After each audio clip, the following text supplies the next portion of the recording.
Le podcast Afrique-Chine vous est offert en partenariat avec le Africa-China Reporting Project de l'Université de Wits à Johannesburg. Le China-Africa Reporting encourage des reportages équilibrés et réfléchis sur les relations Chine-Afrique grâce à des programmes de formation innovants organisés tout au long de l'année. Pour plus d'informations, allez sur le site www.africachinareporting.com.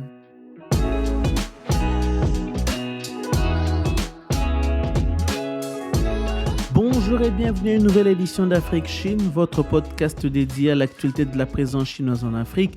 Je suis Christian Géronéima et je suis heureux de vous avoir pour les 30-45 prochaines minutes pour parler d'un nouveau sujet. En 2021, la présence chinoise dans l'exploitation illégale d'or dans la province du Sud Kivu, dans l'est de la RDC, avait suscité des tensions sociales et politiques. Sous pression de la population et de la société civile, les autorités congolaises avaient décidé de prendre des mesures. Mais là encore, on constatera que les autorités provinciales et nationales n'avaient pas la même lecture des faits. Au niveau des autorités chinoises, l'ambassadeur de Chine en RDC avait manifesté son soutien aux autorités congolaises, allant jusqu'à promettre des poursuites judiciaires contre les entreprises chinoises en Chine. Mais est-ce que cela a été suivi des faits? Difficile à dire. Pour parler de tout ça et de toutes ces péripéties, de tout ce qui s'est passé sur le terrain, des acteurs impliqués, des réseaux, des éléments qui ont joué en faveur des uns ou des autres, de l'illégalité de ces opérations, nous recevons aujourd'hui M. Thierry Vircoulon, chercheur à l'Institut français des relations internationales à Paris, qui a coproduit un rapport intitulé « Un scandale sino-congolais, l'exploitation illégale des minerais et des forêts par les entreprises chinoises dans le Sud Kivu ». Monsieur Thierry Vircoulon, bonjour.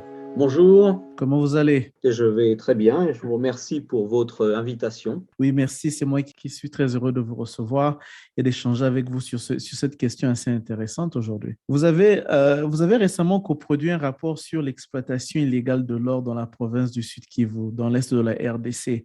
Qu'est-ce que vous pouvez nous dire sur votre rapport? C'est un rapport qui s'intitule « Un scandale sino-congolais, l'exploitation illégale des minerais et des forêts par les entreprises chinoises au Sud Kivu ». Donc, le titre vous donne tout le sujet.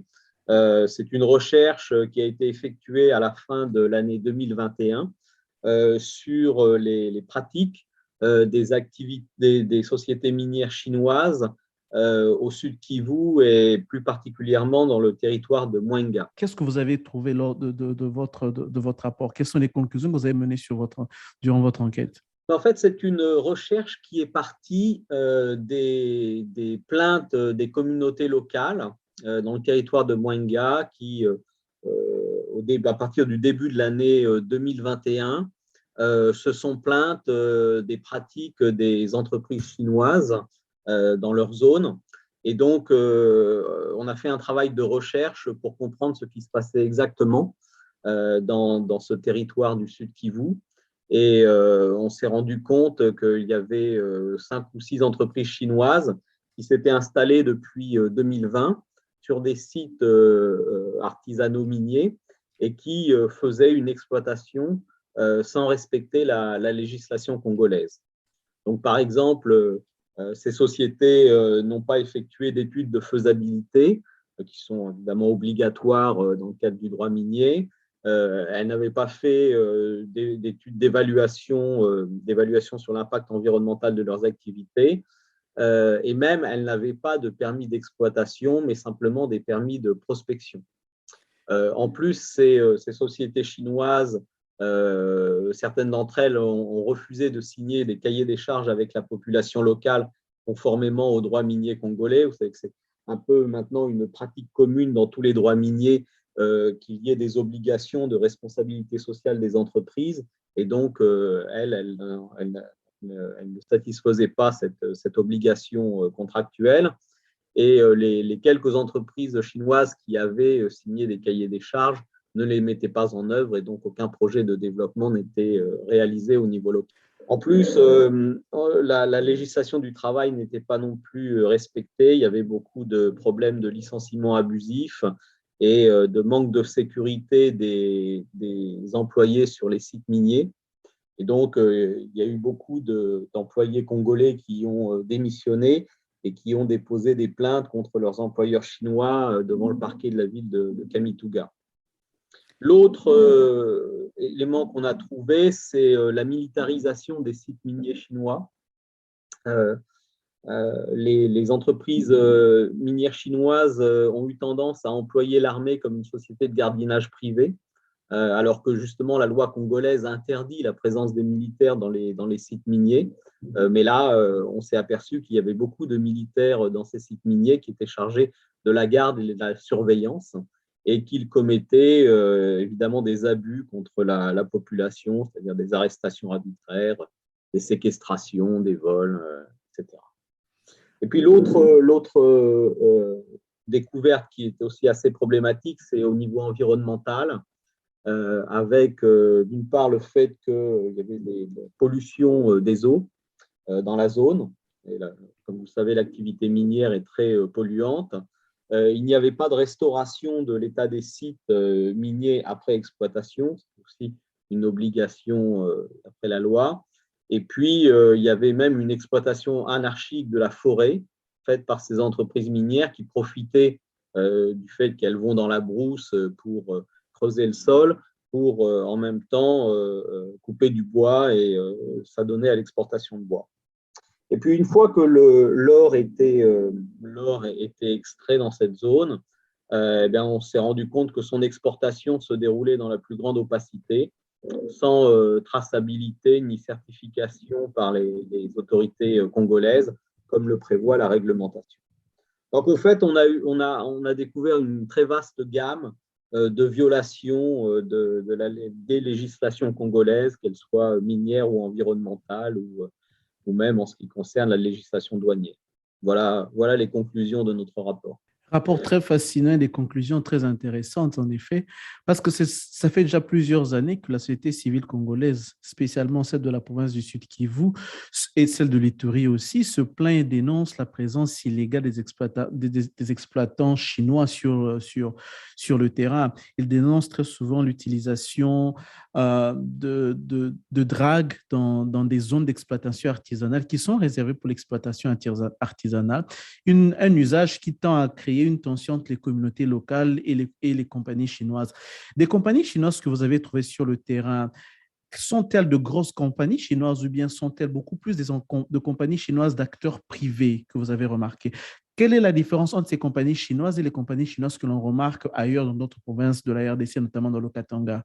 Ce sont des compagnies chinoises beaucoup plus petites, beaucoup plus modestes, qui pratiquent contrairement à celles qui sont au Katanga, qui sont de grandes sociétés minières, celles-ci sont plus petites et elles pratiquent en fait une exploitation minière semi-mécanisée. Et donc, elles ont simplement un peu de matériel pour creuser le sol, etc., mais rien de très sophistiqué, rien de très coûteux. Et c'est un certain nombre de ces entreprises opèrent, comme vous le dites, au Sud Kivu et en Ituri, parce que ce sont les deux grandes zones aurifères du pays.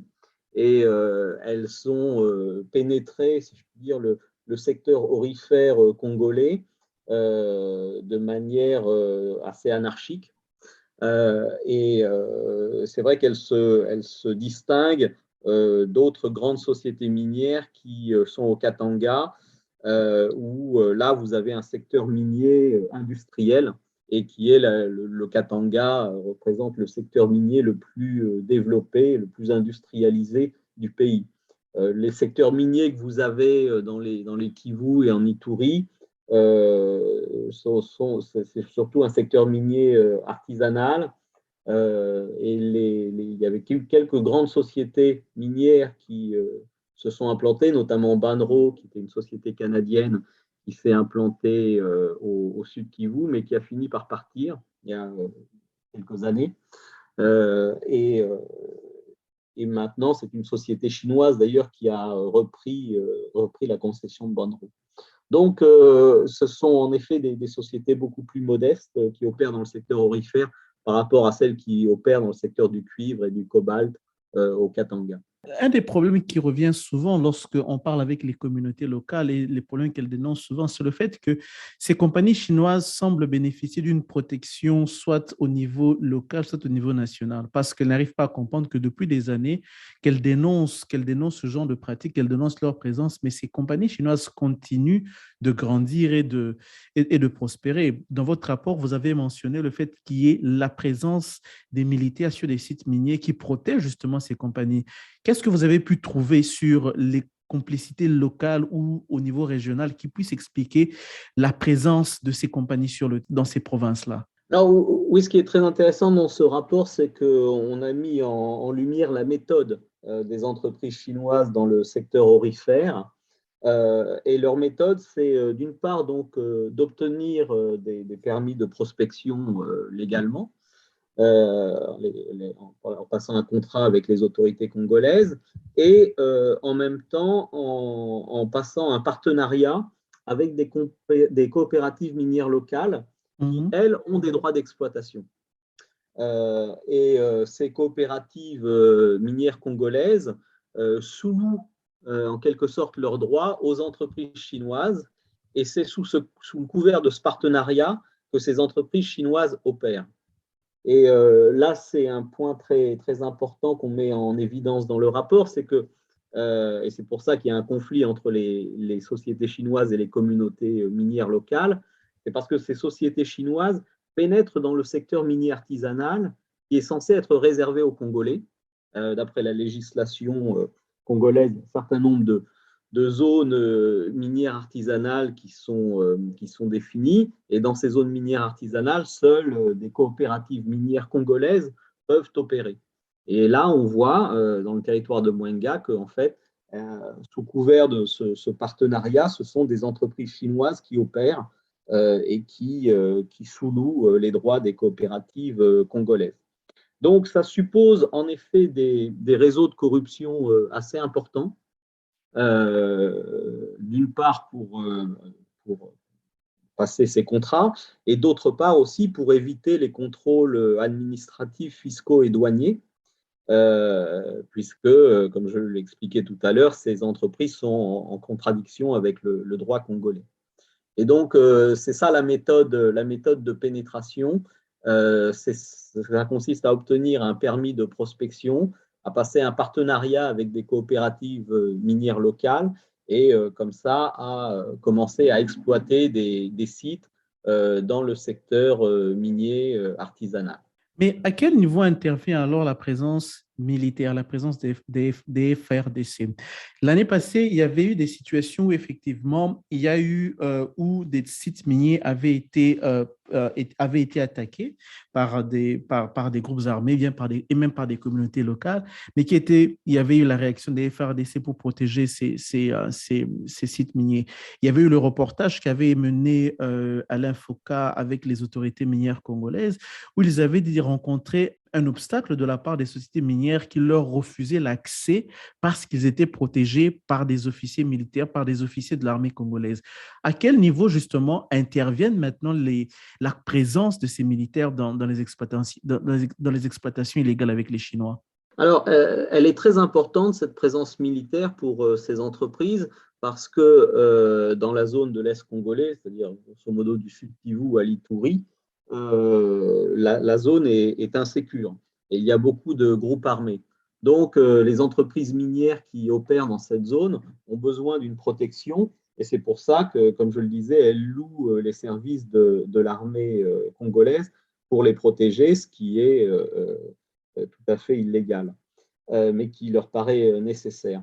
Et en plus, il y a évidemment la question de la sécurité des opérations minières. Il y a un grand nombre de groupes armés qui opèrent dans ces zones. Mais le problème, c'est que cette protection qui pourrait être apportée officiellement, enfin dans un cadre réglementaire, etc., est en fait louée, là aussi, de manière tout à fait illégale. Et donc, il y a ces réseaux de corruption qui concernent non seulement les autorités civiles, mais aussi les autorités militaires.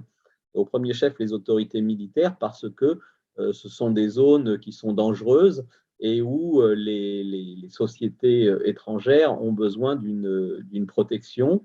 Et il y a eu un certain nombre, malgré la présence des militaires, évidemment, il y a eu un certain nombre d'attaques contre ces sociétés, voire de kidnapping d'employés chinois qui ont eu lieu au Sud Kivu ces dernières années.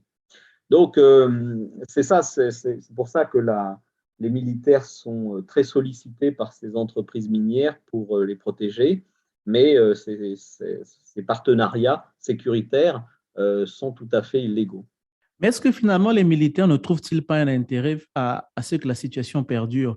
Parce que dans votre rapport, on lit comment parfois les militaires s'opposent à ce que la police minière qui a autorisation légale de pouvoir protéger les sites miniers accède aux sites miniers et que eux, les militaires, continuent à assurer la sécurité.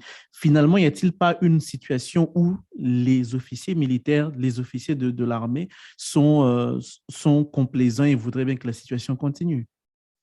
Oui, tout à fait, puisqu'ils en bénéficient financièrement.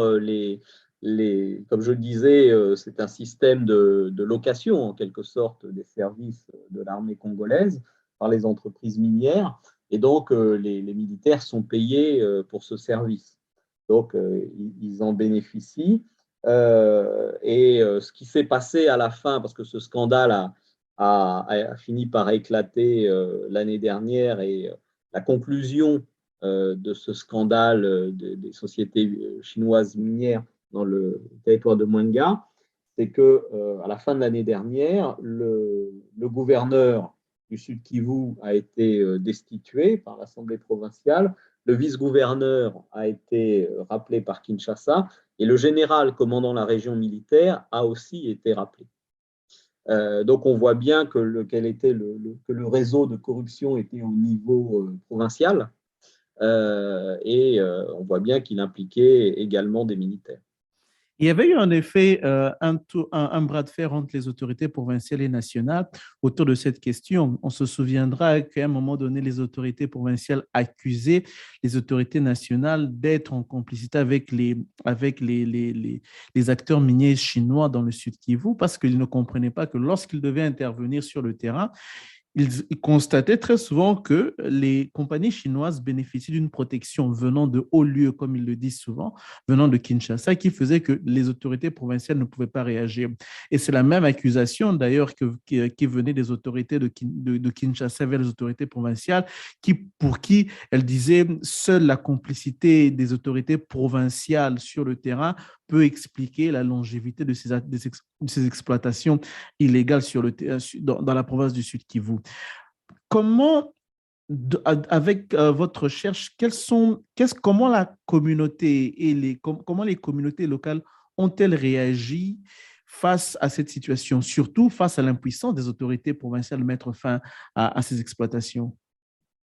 En fait, le scandale est parti justement des organisations de la société civile du territoire de Mwenga qui ont fait un travail d'alerte et qui d'abord ont saisi les politiciens provinciaux, les élus provinciaux, qui en effet ont commencé à protester, à discuter avec le gouvernorat, etc., mais qui très vite se sont heurtés à un peu une fin de non-recevoir de la part du gouvernement provincial du Sud Kivu, qui a pris en 2021 des mesures un peu cosmétiques, comme par exemple, il avait à un moment créé une commission de certification des titres miniers, où il avait demandé à toutes les entreprises minières de la province de venir montrer leurs titres et puis vérifier leurs titres, etc., etc.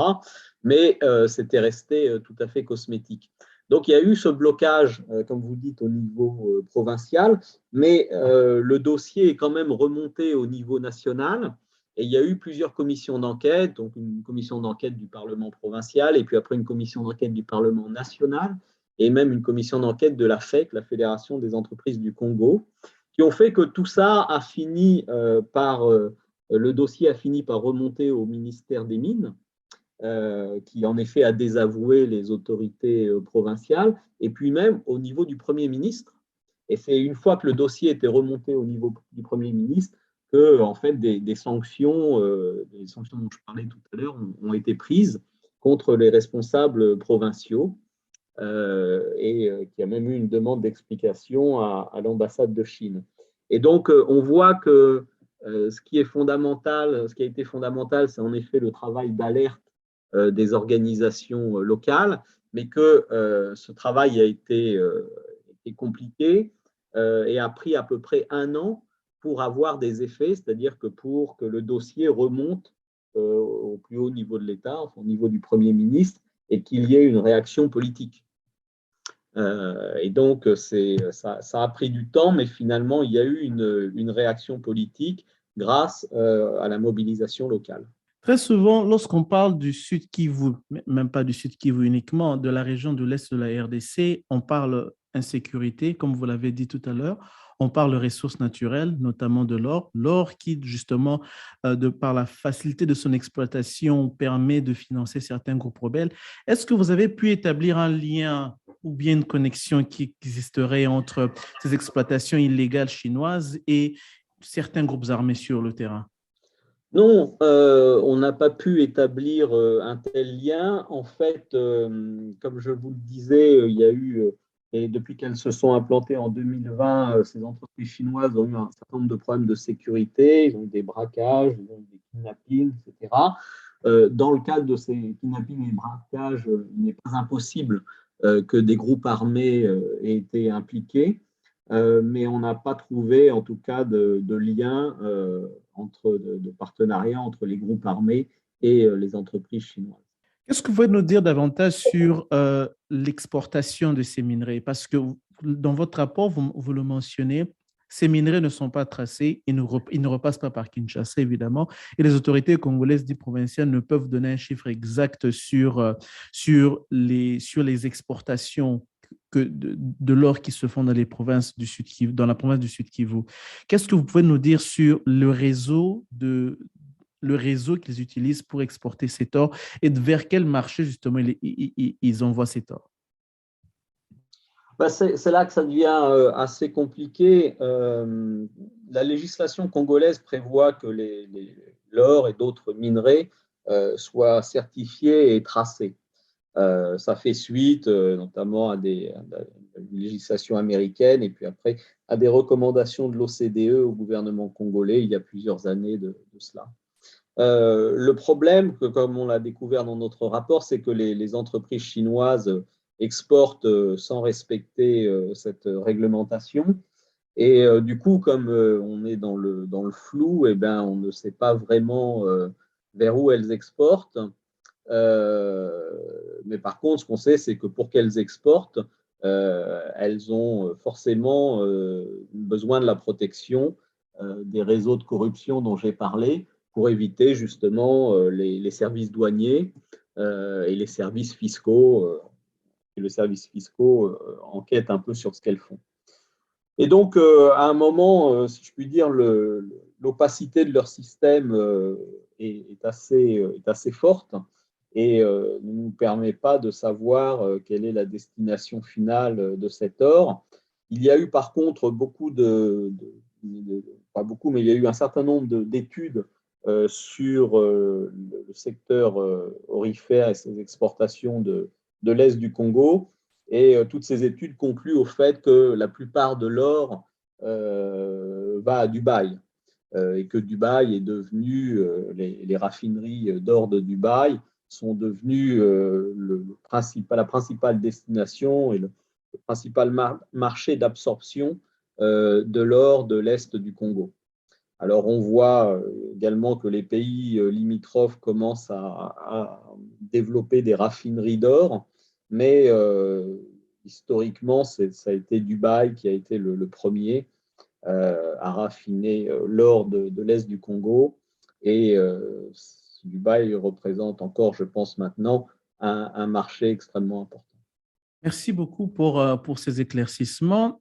On a parlé des Chinois, on a parlé de leur présence sur le terrain. On se rappellera que l'ambassadeur de Chine avait apporté son soutien aux autorités congolaises dénonçant la présence de ces entreprises et leur demandant de quitter le territoire congolais.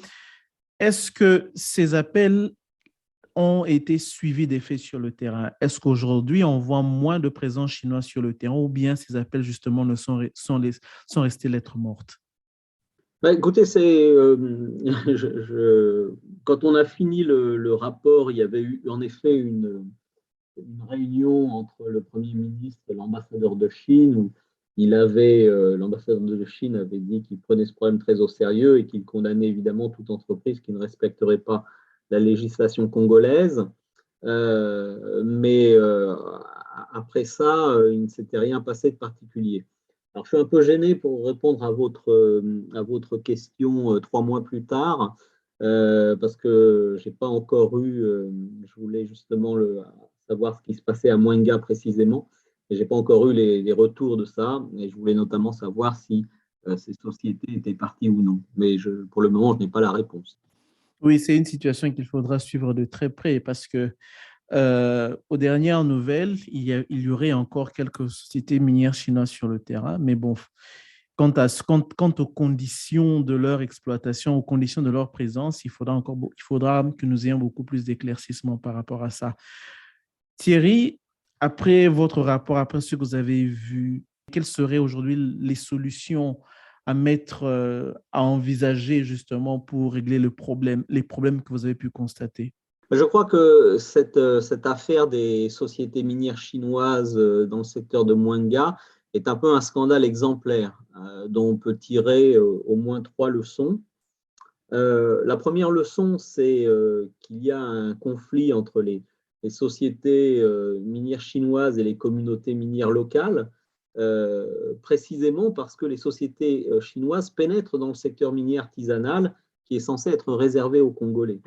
Et donc, la première chose qu'il faudrait faire, c'est qu'en effet, s'assurer que le secteur minier artisanal reste l'apanage des Congolais et ne pas permettre que des sociétés étrangères entrent dans ce secteur. Ça me paraît être la première chose à faire. La deuxième leçon qu'on peut tirer de ce scandale exemplaire, c'est que bien que la République démocratique du Congo soit engagée depuis plusieurs années dans des processus de certification administrative, sociale et environnementale de l'activité minière, on voit que en fait, ce secteur, notamment dans les Kivu, est contrôlé par un partenariat prédateur entre des intérêts étrangers, en l'occurrence chinois, et certaines élites congolaises. Et ce partenariat, qui est un partenariat de corruption en grande partie, rend illusoire toute tentative d'amélioration de la gouvernance minière. Et donc, la leçon que j'en tire, c'est que c'est ce partenariat illégal qu'il faudrait cibler, qu'il faudrait dénoncer et qu'il faudrait sanctionner judiciairement si on veut que ces choses s'arrêtent. Et puis la troisième leçon qu'on peut tirer de ce scandale, c'est que la mobilisation des organisations de la société civile locale a été fondamentale et que en quelque sorte la surveillance du secteur minier par ces organisations fonctionne, mais qu'elle a quand même des limites. C'est-à-dire qu'elle a réussi, on voit bien dans le cas du Sud Kivu, elle a réussi à médiatiser un problème local. Elle a réussi à impliquer le politique au plus haut niveau de l'État, mais il n'y a toujours pas eu de sanctions judiciaires contre les coupables, au moins congolais. Comme je le disais, le gouverneur du Sud Kivu a été démis par l'Assemblée provinciale. Le commandant de la région militaire a été rappelé à Kinshasa, le vice-gouverneur aussi, mais il n'y a pas eu de sanctions judiciaires. Et donc, même s'il y a eu une sorte de sanction par le fait qu'ils ont été démissionnés, on voit qu'il y a quand même une grande impunité qui prévaut encore. Et je pense que c'est là que le bas blesse, comme on dit, et c'est là la principale faiblesse de la situation, c'est qu'il n'y a pas de sanctions judiciaires qui suivent et qui soient à la mesure des problèmes. Et je pense que c'est vraiment actuellement le grand problème. Lorsque vous étiez sur le terrain, quelles étaient les revendications des communautés locales? Les communautés locales demandaient-elles le départ des sociétés chinoises ou simplement elles demandaient qu'elles se conforment aux normes, aux règlements miniers? Puisque vous l'avez mentionné tout à l'heure, que ces compagnies chinoises, quand elles arrivent, elles font des partenariats avec des coopératives locales qui finissent par sous-louer leurs titres à ces compagnies chinoises qui commencent à faire une exploitation semi-industrielle sur ces sites. Les tensions qui sont nées notamment des questions sur la pollution de l'environnement, des questions sur la coupe des bois illégale, justement. Quelles étaient les revendications des populations? Elles demandaient-elles que ces opérations s'arrêtent ou simplement qu'il y ait un changement de modèle de la part des compagnies chinoises? Oui, les communautés locales ont organisé plusieurs manifestations contre les sociétés chinoises, demandant à la fois leur départ, demandant également qu'elles leur payent des réparations, des compensations pour les dommages qu'elles avaient commis, et puis aussi qu'elles payent les taxes qu'elles doivent au trésor congolais. Donc, c'était à ce moment-là les revendications des communautés locales. Et n'oublions pas, un point important dans ce domaine-là, c'est que on parle de zones qui sont des zones d'artisanat minier. Alors, soit elles sont légalement des zones d'artisanat minier, c'est-à-dire qu'elles ont été décrétées comme telles par le gouvernement, soit elles sont traditionnellement, depuis des décennies, etc., des zones d'artisanat minier. Et c'est ça le principal problème pour les communautés locales, c'est qu'elles ont l'impression, avec l'arrivée de ces sociétés, d'être expropriées et de perdre une de leurs principales sources de revenus, c'est-à-dire leur paillage. Et je pense que c'est là-dessus qu'il faut agir en faisant respecter la législation congolaise.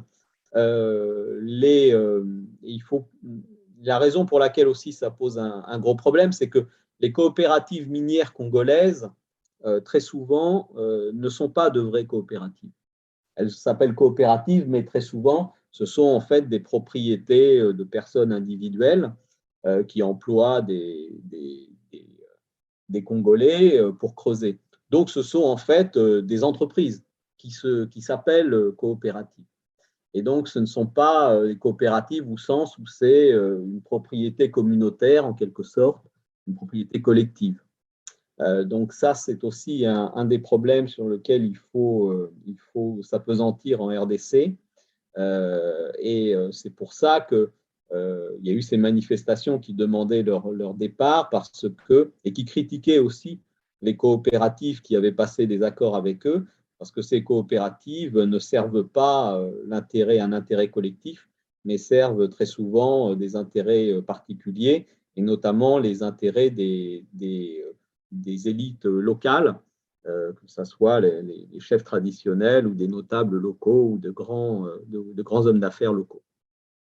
Parlons des coopératives minières, justement, il est un fait intéressant qu'il faut mentionner à nos auditeurs, c'est que les coopératives, comme vous l'avez dit, sont en réalité des petites formes d'entreprises qui appartiennent à des élites politiques locales et même au niveau national. Et c'est à ce niveau-là que se fait souvent le lien de complicité entre les élites politiques locales et nationales et ces compagnies minières chinoises qui viennent exploiter. Lorsqu'elles passent sous forme de coopératives, les coopératives étant enregistrées comme coopératives ont certains avantages auprès des autorités minières congolaises, ce qui permet justement à travers ces coopérations de faire entrer ces compagnies minières chinoises sans qu'ils ne passent par tout le processus rigoureux qui aurait été appliqué si c'était enregistré comme entreprise. Et donc, venant dans un partenariat avec une coopérative, la coopérative prend souvent la responsabilité administrative devant l'État congolais pour dire « je suis coopérative, j'agis avec mes partenaires ».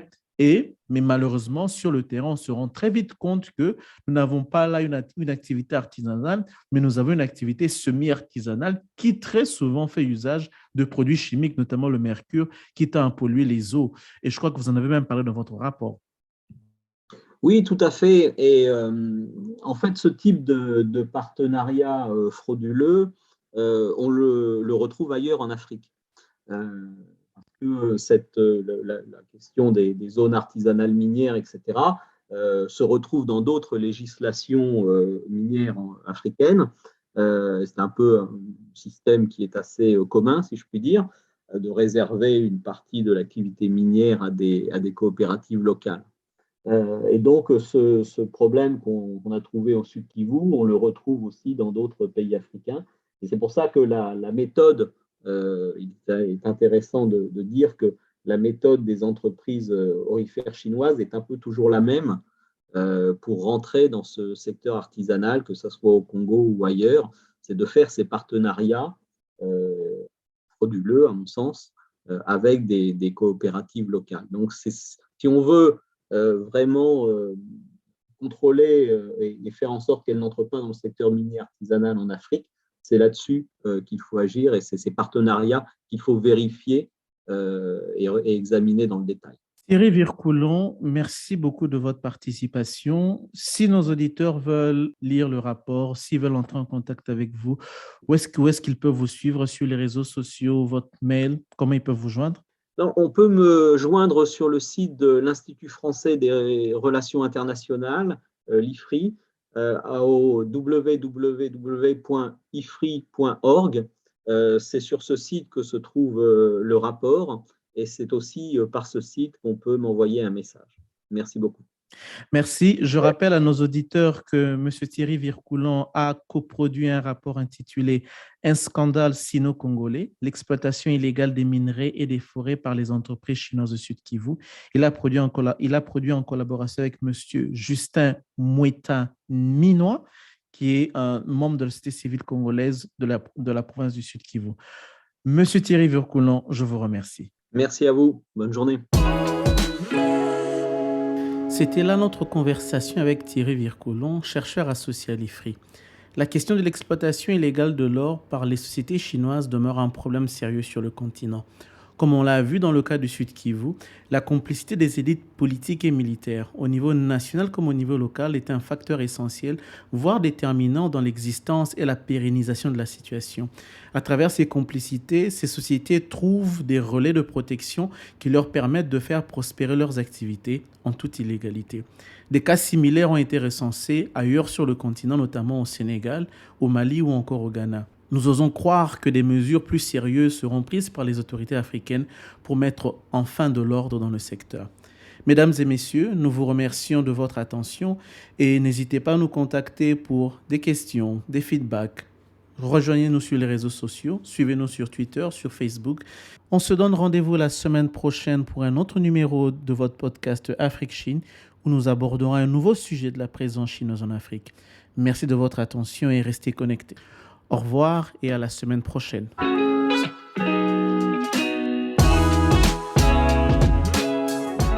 La discussion continue en ligne.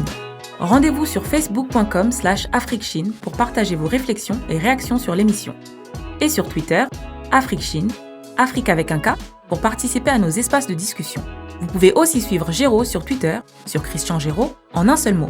Et n'oubliez pas de vous abonner à notre bulletin d'information bi-hebdomadaire en ligne sur l'actualité de la Chine en Afrique en allant sur www.projetafriquechine.com/s'abonner.